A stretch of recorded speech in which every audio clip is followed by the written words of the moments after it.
Hi hello नमस्कार. आज आपण जाणार आहोत कोकणातल्या एका प्रसिद्ध ठिकाणी. पण तेथे जाण्यापूर्वी आपल्या मनात भक्ती असणं खूप महत्त्वाचं असतं. सो चला तर मग कुठे जाऊया ते बघायला रेडी आहात? फटाफट तयारी करून घेतली आणि निघालो. वाटेत गाडीमध्ये CNG भरून घेतला आणि थोडं बहुत चटरपटर घेऊन नाश्ता करून आपण आपल्या प्रवासाला लागलो. सह्याद्रीच्या चारी बाजूला पसरलेल्या रांगा बघून मन एकदम भरून गेलं. चारी बाजूला ग्रीनरीच ग्रीनरी. रस्ता जात होता आणि रस्त्याच्या परिसरामध्ये आम्हाला भरपूर असे प्राणी आणि पक्षी साथही देत होते. चारी बाजूला झाडं आणि रस्ता. निघालो होतो आम्ही आज ते म्हणजे मार्लेश्वरला. मार्लेश्वर हे एक महत्त्वाचं तीर्थक्षेत्र रत्नागिरी क्षेत्रातील संगमेश्वर तालुक्यात आहे. येथे एका नैसर्गिक गुहेमध्ये भगवान शिवांचे जागृत असे समजले जाणारे शिवलिंग आहे आणि 12 माही वाहणारा धारेश्वर धबधबा म्हणजे सुखस. श्री देव मार्लेश्वरचा विवाह कोंडगावमधील श्रीदेवी गिरजाईशी मकर संक्रांतीच्या दिवशी होतो. मकर संक्रांतीच्या दिवशी येथे मोठी यात्रा असते आणि उत्साहाचं आणि जल्लोषाचं वातावरण असतं. पहाडावरती आलेले हे भगवान मंदिर शंकरांना समर्पित आहे. हे मंदिर पर्यटकाची भक्ती आणि नैसर्गिक सुंदरता याकरिता विशेष करून ओळखले जाते. मार्लेश्वराचं मंदिर हे एका गुफामध्ये आहे. सुंदर सह्याद्री पर्वतांच्या रांगांनी घेतलेली ही सुंदरता नैसर्गिक सौंदर्य अजून उठवून शोभते. मंदिराच्या शिखरापर्यंत पोहोचण्यासाठी 400 ते 550 पायऱ्या चढाव्या लागतात.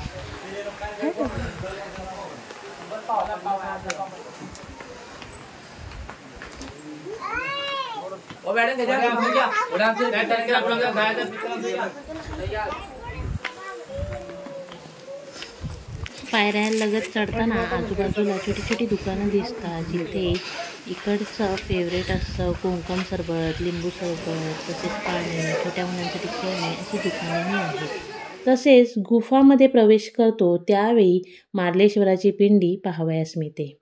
गुफेच्या परिसरात अनेक साग देखील आढळतात. मंदिर परिसरात लाईटचा वावर होत नाही. मंदिर दिव्याच्या प्रकाशाने उजळून निघते. मोबाईल्स अलाउड नाही आहेत, पण देवाचे रूप आम्ही थोडंसं का होईना आमच्या मेमरीजमध्ये कॅप्चर करून घेतलं. त्यासाठी माफी असावी. उजव्या साईडला पाय धुण्यासाठी पाणी ठेवलं होतं. तिथे हातपाय स्वच्छ करून आम्ही गुफेमध्ये शिरलो. गुफेमध्ये शिरल्या असता आम्हाला दिसलं ते म्हणजे दिव्यांनी पसरलेली पूर्ण प्रकाश. गुफा पूर्ण अशा दिव्यांनी प्रकाशित झालेली होती. देवाचं दर्शन करून आम्ही जवळच अजून एक असलेली मल्लिकार्जुनाच्या पिंडीला पण पाया पडलो. मल्लिकार्जुन आणि मार्लेश्वर हे दोघं भाऊ म्हटले जातात. मल्लिकार्जुन हा मोठा भाऊ मानला जातो. गुफेमध्ये सापांचं अस्तित्व आहे, तरी मात्र या सापांचा कोणालाही उपद्रव झालेला ऐकायला भेटत नाही. भगवान शंकराचे अंगावर नाग सर्प का असतात याचं प्रचित मार्लेश्वराला आल्यावर नक्कीच होते. आता आम्ही चाललो होतो बोलल्याप्रमाणे धारेश्वर धबधबा पाहायला. खूप हवा सुटली होती आणि चारी बाजूला सह्याद्रीची जी रेंज पसरली होती तिचं रूप काहीतरी वेगळंच.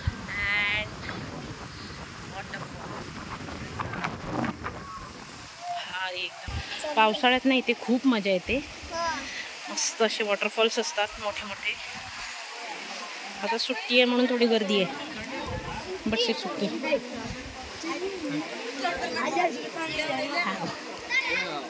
महाशिवरात्र आणि त्रिपुरा पौर्णिमेला येथे ना मोठी जत्रा भरलेली असते. मोठा उत्सवही असतो आणि पावसाळ्यात येथे येण्याचं उत्तम ठिकाण म्हणजे मार्लेश्वर. चारी बाजूला डोंगराची लाईन, हिरवळ आणि वाहणारा धबधबा. क्लायमेट एकदम सुंदर असतं इकडच्या पावसाळ्यामध्ये. नक्की भेट द्या. नंतर आम्ही निघालो घरी जाण्यासाठी. तर मंदिराच्या पायऱ्या उतरल्या आणि येतानाच आम्हाला मार्लेश्वराचं प्रतिरूप दिसलं. मंदिरही खूप सुंदर बांधलेलं होतं. नवीनच मंदिर असावं बहुतेक. मंदिरामध्ये गेलो, पाया पडलो. मंदिराचा गाभारा एकदम मोठा आणि क्लिनिनेस तर एक नंबर. खूप शांतता पसरली होती. थोडा टाईम तिथेच घालवला आणि नंतर लागलो पुढच्या प्रवासाला.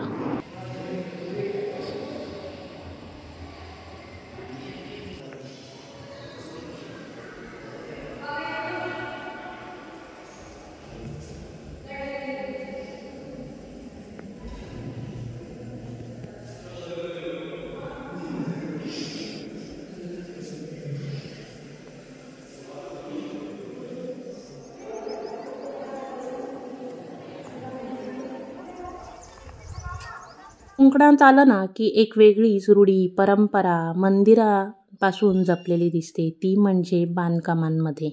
खूप सुंदर मंदिरं बांधलेली असतात. तर नक्की मार्लेश्वरला आलात तर नक्की भेट द्या मार्लेश्वरला. नंतर येतानाच आम्ही थांबलो हॉटेल शांती धाब्याला. खूप भूक लागली होती. सकाळपासून काही खाल्लं नव्हतं. फक्त जाताना केलेला तो म्हणजे नाश्ता. मग काय, शांती धाब्याला आल्यानंतर एक फेवरेट डिश ती म्हणजे चिकन हंडी. आम्ही आमच्या फॅमिलीसोबत होतो, सो आम्ही तिकडचं मस्त अशी चिकन हंडी, रोटी आणि राईस.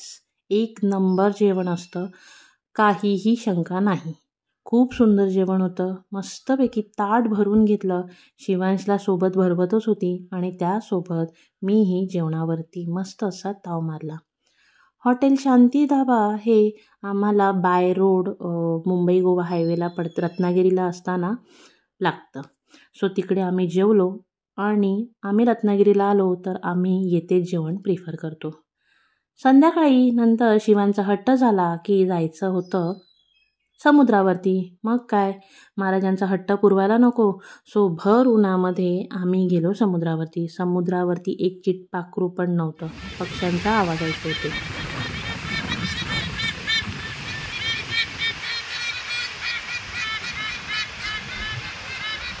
हा आवाज हॉर्नबिल बर्ड्सचा आहे आणि आये दिन हे बर्ड्स इथे दिसतात.